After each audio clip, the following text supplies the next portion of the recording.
46 வருஷம், கிட்டத்தட்ட 46 வருஷம்.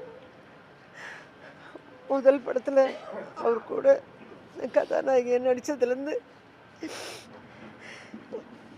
ஒரு 10 நாளைக்கு முன்னாடி பேசுகிற வரலுமே என்கிட்ட எல்லாருமே சொல்லுவார், பேசுவார். ரொம்ப டிசிப்ளினானவர். எல்லாமே பிளானிங்கோடு தான் பண்ணுவார். அது எப்படி இது மட்டும் அவருக்கு தெரியாமல் போச்சுன்னு தான் தெரியல. மற்றவங்களுக்கெல்லாம் சொல்லுவார், எல்லாருக்குமே சொல்லுவார்.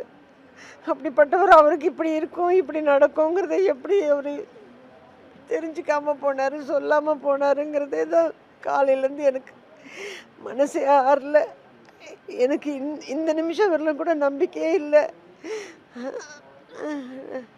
நான் எந்த வீட்டுக்கு போனாலும் நான் பேசவே மாட்டேன், மைக்கு முன்னாடியெல்லாம் பேச மாட்டேன்.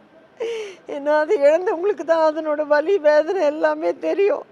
அதனால நான் போயிடுவேன். ஆனால் இது ரொம்ப வலிக்குது, ரொம்ப வேதனையாக இருக்குது. 10 நாள் முன்னாடி பேசும்போது கூட இன்விடேஷனோடு வருவேன் அப்படின்னு. நான் சும்மா கிண்டலுக்கு, பரவாயில்லையே சார், 75வது வயசில் இன்னொரு கல்யாணம் பண்ணிக்க போகிறீங்களா அப்படின்னு கிண்டல் அடித்தேன். ஐயோ, ரொம்ப டிசிப்ளினுங்க. போன வருஷம் வரலாம் என் பிறந்த நாளுக்கு அவர் வந்து என்னை வாழ்த்தினார். ஜூலை 6 நான் மறந்துட்டேன்னா கூட அவர் மறக்கவே மாட்டார். காலையில் ஃபஸ்ட்டு ஃபோன் அவர்கிட்ட தான் வரும். எந்த விதமான எதிர்பார்ப்பும் இல்லாமல் ஃபஸ்ட்டு டே எங்களோட எப்படி பழகினாரோ அதே மாதிரி தான் இந்த நிமிஷம் வரலாம் பழகினார் அவர்.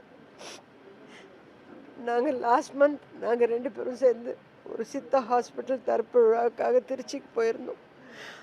அப்போ கூட நான் சொன்னேன், சார் ஞாபகம் இருக்கா, திருச்சின்னாவே உங்களுக்கு என்ன சார் ஞாபகம் வரும் சொல்லுங்கள், உங்களுக்கு தான் எல்லாமே ஞாபகம் இருக்குமே சொல்லுங்கள். கன்னி பருவத்தில் இங்கே தான் சார் நம்ம நடித்தோம் அப்படின்னு சொன்னேன். எல்லாமே பக்காவாக பிளான் பண்ணுவாருங்க. ஒரு தண்ணி கூட ஒரு ஸ்பூன் தண்ணி கூட வெளியில் சாப்பிட மாட்டார். எல்லாமே ப்ரிப்பேர் பண்ணி எடுத்துகிட்டு வந்துடுவார்.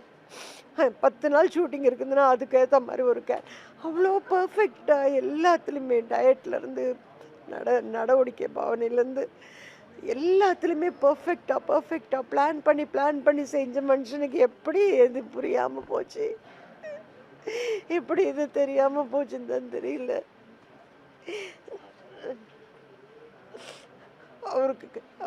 அவரோட மனசில் எப்பவுமே சொல்வார், என் தம்பி ரூபனும் என் பிள்ளையும் ஒன்றுமே தெரியல.